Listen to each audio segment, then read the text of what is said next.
सत्यं शिवं सुंदरम, सत्यं शिवं सुंदरम। मैं धर्म हूँ हिमालय की कंदराओं से, आपको करवाऊंगा संत दर्शन, सत्य और तथ्य के अमृत कलश से दिलवाऊंगा तृप्ति। देखते रहिए दस्तक जिंदगी। मित्रों नमस्कार, आप देख रहे हैं धर्मदर्श पत्रिका का यूट्यूब चैनल दस्तक जिंदगी। मैं विनोद शुक्ल आपको सुना रहा हूं बाबा सोमवारी की कथाएं। हिमालय की कंदराओं से हमारे जो संत बैठे हुए हैं, जिनके तपोबल से हमारा राष्ट्र सुख और समृद्धि की राह पर चला जा रहा है। मैं आज सोमवारी बाबा को एक संक्षिप्त रूप में, हालांकि किसी भी व्यक्ति की ये क्षमता नहीं है कि वो एक व्यक्तित्व के और संत जिसने हिमालय की कंदराओं में अपनी तपस्या की है, एक कथा में उनकी सारी गाथाओं को समेट दे। मैं तो बहुत दिनों से आपको सुना रहा हूं और आज हम एक दृष्टि डालते हैं सोमवारी बाबा के जीवन पर। और जिन्होंने ये सारे एपिसोड नहीं देख पाए हैं तो वो एक झलक देखते हुए सोमवारी बाबा के बारे में जाने, क्योंकि मैं बता दूं आपको कि हजारों वर्ष की यात्रा में बड़े बड़े साम्राज्य जो हैं विलीन हो जाते हैं। बहुत जिनका साम्राज्य होता है और जब काल की अवधि का ये चक्र चलता है तो उस समय कोई यादें शेष नहीं रह जाती हैं। लेकिन एक चीज मैं बता दूं आपको, संत की तपस्या का जो तपबल है वो युगों युगों तक चलता है। और यही मैं कहना चाहता हूं कि भारतवर्ष संतों का देश है, तपस्वियों का देश है, योगियों का देश है और उसी के बल पर ये इतना समृद्ध है और विश्व में गुरु के दर्जा पर है। मित्रों, बात 1860 की है। स्थान अब वो पाकिस्तान में पड़ता है। पिंडदादन एक जगह है जहां 1860 में वहां के सेशन जज थे, उनके पुत्र के रूप में आपका जन्म होता है। सुख सुविधा की कोई कमी नहीं हुई, क्योंकि सेशन जज का आप स्टेटस जानते ही हैं। और जज के पुत्र और संत बने, यही मानव सृष्टि का खेल है, ईश्वरीय चमत्कार है और उनका एक विशेष प्रारब्ध है। क्योंकि जब आदमी को सुख सुविधा मिले तो तपस्वी का जीवन कोई स्वीकार नहीं करता है। उसमें बिरले ही होते हैं जो सामने आते हैं और अपने जीवन को तपस्वी का जीवन बिताते हैं। 1860 में जन्म हुआ और बालक बड़ा होने लगा अपने घर पर। जो कार्य थे घर के, जो साधन समृद्धता की जो चीजें थी, प्रारंभ से ही उनसे थोड़ी सी दूरी बनने लगी। क्योंकि बताते हैं कि पूत के पांव पालने में मालूम पड़ते हैं। तो जब घर में जब कोई माँ पूजा करती तो वो पूजा में ज्यादा ध्यान देते हैं। बहरहाल समय अपनी गति से बढ़ता गया और 1890 में यानी युवा अपने घर से, उनके जो पग थे वो हिमालय की कंदराओं में पहुंच चुके थे। हिमालय की कंदराओं में काकड़ी घाट, जिसकी हमने बहुत गाथाएं आपको बताई हैं, एक पिछले समय से मैं काकड़ी घाट से ही आपको कथा सुनाता रहा हूं। आज आप जो दृश्य देख रहे हैं वो पदमपुरी का है, उन्हीं का आश्रम है। तो काकड़ी घाट में सोमवारी बाबा के नाम से उनकी ख्यात होने लगी। अनेक चमत्कार किए उन्होंने, क्योंकि भविष्य दृष्टा, सामने वाले की मन की बातों का ट्रांसफर हो जाता था। और जो सूक्ष्म तरंगें होती हैं वो किसी संत दर्शन से ही मालूम पड़ता है। और संत के मस्तिष्क का जो भाग होता है वो ईश्वरमय हो जाता है। जब ईश्वरमय हो जाता है तो उनको सारी चीजों की जानकारी रहती है। हमने बहुत सारे उदाहरण आपको दिए थे, बहुत सारी सच्ची घटनाएं सुनाई कि उन्होंने कई कोड़ी ठीक कर दिए, इसकी मृत्यु थी, उसका मृत्यु योग टाल दिया। टलता नहीं है, लेकिन संत में ये विलक्षण शक्ति होती है, तप में ये शक्ति होती है। क्योंकि संत जब अपनी सी पे आ जाता है तो भगवान को भी अपने विधान में परिवर्तन करना पड़ता है। कई संतों की गाथाएं मैंने आपको सुनाई हैं। मैं ये स्पष्ट कर देना चाहता हूं कि जब भक्त कष्ट में होता है और संत जब ये कहता है कि इसकी व्यथा हम में आ जाए, तो निश्चित रूप से भगवान उस परिवर्तन को स्वीकार करता है। और उन कथाओं में आपने सुना भी है। तो मित्रों, संत सोमवारी बाबा 1990 में जब आए वहां पर, तो वहां का वातावरण ही बदल दिया। कोसी गंगा के किनारे आश्रम, और उन्होंने अपने क्षेत्र में मछली मारना, शिकार करना, ये सब प्रतिबंधित कर दिया। अगर किसी ने ऐसा किया है तो उसे दंडित किया। और मैंने कई कथाएं सुनाई जिसमें अंग्रेज था जिसने शिकार किया था, फिर वो महाराज जी की शरण में आया। कई लोगों ने तब परीक्षा ली, जब एक राजा वहां रुका हुआ था, उसने अपने एक सेवक को भेजा था कि महाराज जी से रात में कहना हमें पान चाहिए, है ना। और आपने एक कथा ये सुनी थी कि एक जो आडंबर पूर्वक काम करता था, संत भेष रखे हुए था, लोगों को ठगता था, वो महाराज जी के आश्रम में पहुंचा था। तो रात में उसको रोक लिया था उन्होंने, और ये कहा था कि तुम संत हो, मेरे साथ बैठो। और जब वो बैठे थे तो रात में जब शेर आया था तो वो डर गए थे। उन्होंने उसे शिक्षा दी थी। उन्होंने बताया था कि ये शेर इसलिए आया है कि अपना भोग लेने आया है, अपना खाना लेने आया है। तो उसने ये जाना कि मुझे इसीलिए रोका है कि मुझे खा लेंगे ये। और उन्होंने फिर उसको एक रोटी दे दी थी और वो खा के चला गया था। शेर उनसे उनके पास आते थे। आप ये समझ लीजिए कि संत जीवन जब उन्होंने रखा तो राष्ट्र का कल्याण किया। राष्ट्र का कल्याण कैसे किया? बहुत उस समय आज़ादी की लड़ाई चल रही थी, और आज़ादी प्राप्त करने के लिए हमारे देश के योद्धा काम कर रहे थे, स्वतंत्रता सेनानी जिन्हें हम कहते हैं। तो बहुत सारे स्वतंत्रता सेनानी उस क्षेत्र में रहे और जिन्हें प्रत्यक्ष रूप से उन्होंने आशीर्वाद दिया।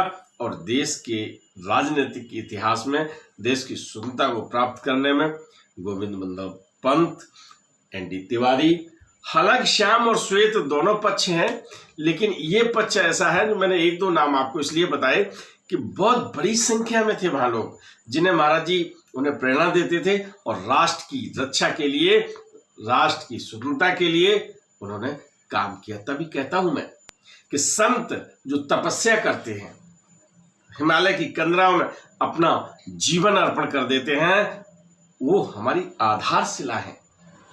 देश में जो काम होता है, देश की जो विकास की गति चलती है, या देश में जो सामाजिक क्रियाएं और जीवन संरक्षण चलता है, वो उन्हीं की ताकत है।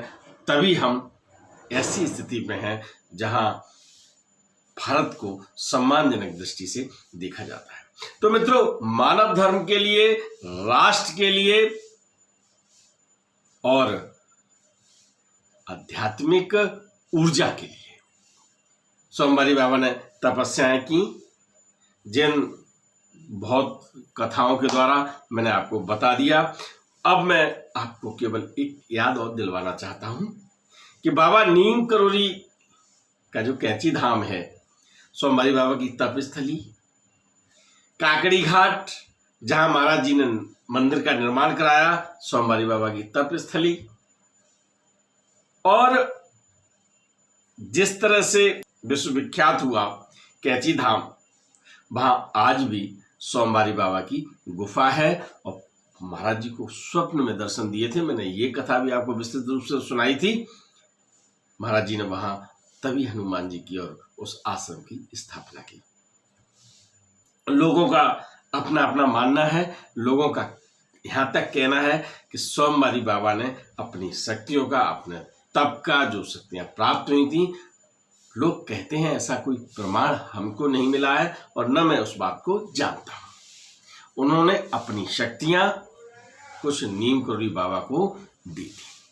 अब महाराज जी को कहां कहां से कौन कौन से संत ने, क्योंकि ये तो पक्का है, मैंने आपको लाइव में भी दिखाया कि काकड़ी घाट में जो निर्माण हुआ है, मंदिरों का निर्माण हुआ है, वो महाराज जी के समय से हुआ है। कैची धाम में महाराज जी ने स्थापना की है।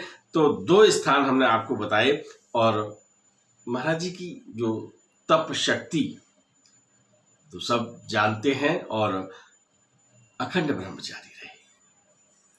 आप ये समझ लीजिए कि उनके यहाँ स्त्री प्रवेश उसमें नहीं था, आश्रम में स्त्री प्रवेश नहीं कर सकती थी, लेकिन अगर किसी स्त्री की ये इच्छा है कि महाराज जी के दर्शन हो, भगवान के दर्शन हो, तो किसी न किसी रूप में वहां दर्शन देते थे। जैसे मैंने एक कथा सुनाई थी आपको कि एक साध्वी जा रही थी, उनकी इच्छा हुई कि हम दर्शन कर लें सोमवारी बाबा के, और सोमवारी बाबा अपने कुटिया में थे।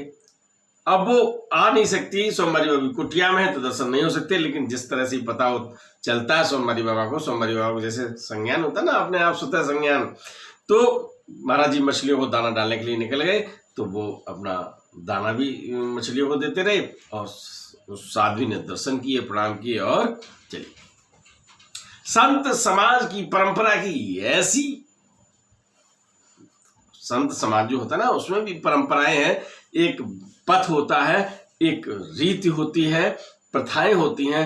उन प्रथाओं पर ऐसा प्रकाश पुंज स्थापित कर दिया है कि युगों युगों से जो संत समाज में शामिल होगा या संत बनेगा, उस प्रकाश पुंज में, यानी जब रास्ता अगर आदमी को साफ साफ दिखाई पड़ता रहता है तो आदमी साधारणतः सीधा सा चला जाता है। आप ऐसी व्यवस्थाएं कर गए, बहुत समय हो गया ना, महाराज जी जब गए हैं यहाँ से 1930 में, और 1930 में अब आप 20वीं सदी चल रही, 21वीं सदी और 21वीं सदी के अंतराल, ये तो अभी थोड़ा सा समय है, लेकिन जिस तरह से उन्होंने संत परंपरा में अपने उत्तरदायित्व का निर्वहन किया, वो अनुकरणीय है संत समाज के लिए। और उनकी किंचित मात्र छाया भी अगर ग्रस्त पे पड़ जाती है, उनके विचारों की, उनकी कृपा की, तो उसका भी जीवन धन्य हो जाता है और वो अपना मोक्ष जैसी स्थिति को प्राप्त कर लेता है।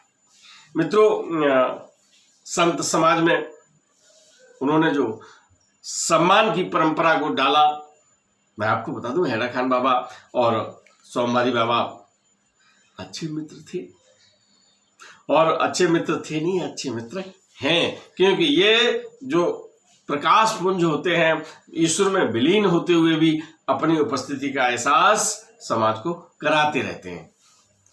हेडिया खान बाबा सोमवारी बाबा के पैर छूते थे और सोमवारी बाबा हेड़ा खान बाबा के पैर छूते थे। आप देखिए, जैसे बताया जाता है, जैसा हमारे संत समाज में भगवान राम के बारे में कहा जाता है कि राम शंकर जी के पैर छूते हैं और शंकर जी राम के छूते हैं।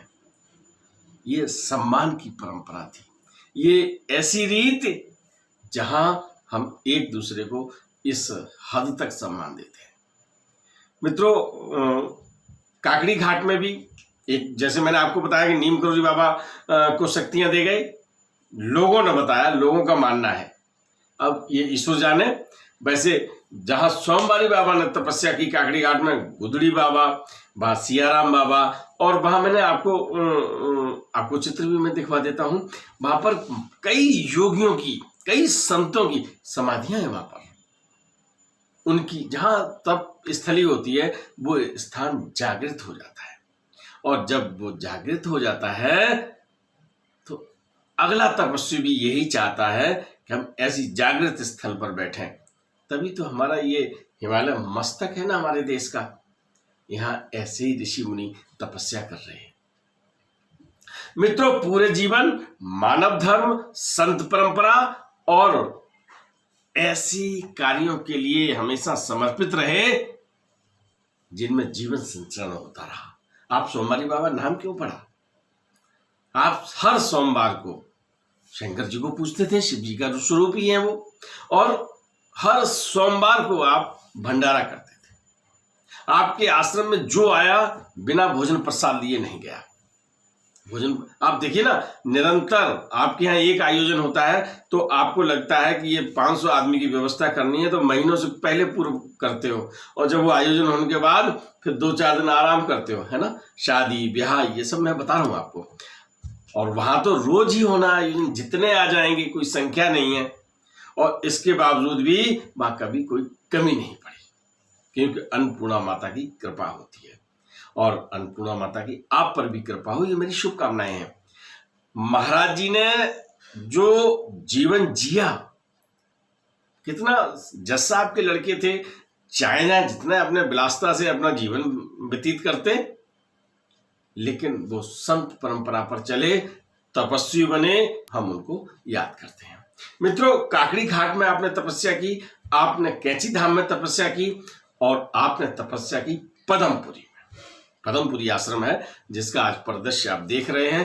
पदमपुरी आश्रम में ही आपने विदा ली संसार से, और विदा लेने की भी एक विशेष कथा है। मैं आज के संदर्भ में आपको बता दूं कि महाराज वहां पर बड़े बहुत ठंडक रहती है, देवदार के वृक्ष हैं, जो गंगा मैया हैं, कई जलधाराएं वहां से निकलती हैं, तो आवाज भी वहां पर जलधारा की होती रहती है, लेकिन शांत रूप में। बहुत ये नहीं है कि वहां पर जो तपस्या में कहीं कोई व्यवधान हो। पदमपुरी जो आश्रम बना हुआ है वहां बहुत ठंडक रहती है, और आप जानते हैं महाराज जी वस्त्र तो धारण नहीं करते थे, तो वहां पर आप बहुत दिनों तक तपस्या की, और अंतिम 2 वर्षों में वो वहीं पर निवास किया उन्होंने। एक दिन पौष माह जानते हो ना, पूस कहते हैं ना, बड़ी ठंडक होती है, और आप यूं कह लीजिए कि दिसंबर और जनवरी का महीना, तो कड़ाके की सर्दी। महाराज जी धूनी के पास बैठते थे, और ऐसे में एक दिन एक हिरन आया, बहुत वृद्ध हो चला था और ठंड से बेहाल था। आ गया आश्रम की सीमा में। महाराज जी ने ये देखा कि ये हिरन बहुत परेशान है, ठंडक से अपनी रक्षा नहीं कर पा रहा है। उन्होंने अपने शिष्यों से कहा कि इसको इधर धूनी के पास लाओ। वो धूनी के पास उसको लाए, उसे ताप दिया। ये तो वैसे तो हाथ छू के ही अगर कह देते तो ठीक हो जाता। जब उसको ताप दिया, वो थोड़ा ठीक हुआ। उसी समय उन्होंने धुनी होती ना, तो उसमें लकड़ी ऐसे ठीक करते हैं, तो लकड़ी जब पकड़ी है तो उसकी अग्नि ने उनकी उंगली को एहसास करा दिया। एहसास मतलब जैसे आप लें और कोई गर्म चीज पकड़ लें तो एकदम छोड़ देंगे या वैसे करेंगे, तो थोड़ा एहसास हुआ। और एक बात है कि जब ऋषि अपनी तपस्या, अपने तपबल से जब उसके अंदर शक्तियां हो जाती हैं, तो अग्नि, जल, ये सब जो अपने शरीर बना है पंच तत्वों से, ये भी बस उनके बस में हो जाते हैं। तो उनको ताप महसूस हो गया अपने हाथ में। तब उन्होंने कहा कि अब हमारा भी समय आ गया है, लगता है। और पूष माह की एकादशी को आपने समाधिस्थ होने का निर्णय ले लिया और चले गए। 1930 का वर्ष था वो, और पदमपुरी में आज भी उनकी समाधि है। उनके भक्त वहां जाते हैं, बड़ी संख्या में, बड़े नाम हैं उनके, बड़े पदाधिकारी रहे। मैंने वो अलग अलग कथाओं में मैंने आपको बताया है। आज यहाँ उल्लेख करने का कोई मतलब नहीं है, यहाँ केवल मैं आपको बहुत संक्षेप में आपको पूरा जीवन दर्शन कराना चाह रहा था। जन्म से लेकर और अंतिम यात्रा तक सोमवारी बाबा ने इस राष्ट्र के लिए अपना समर्पण दिया। और मित्रों, पदमपुरी में आज उनकी समाधि है। सोमवारी बाबा के चरणों में हार्दिक श्रद्धांजलि समर्पित करते हुए दस्तक मीडिया परिवार की तरफ से उनको बहुत बहुत नमन। जय बाबा की। वीडियो पसंद आए तो लाइक कीजिए, शेयर कीजिए, सब्सक्राइब बटन पर क्लिक करके चैनल को सब्सक्राइब करें और बेल आइकन दबाना बिल्कुल ना भूलें, ताकि हमारे अपडेट वीडियो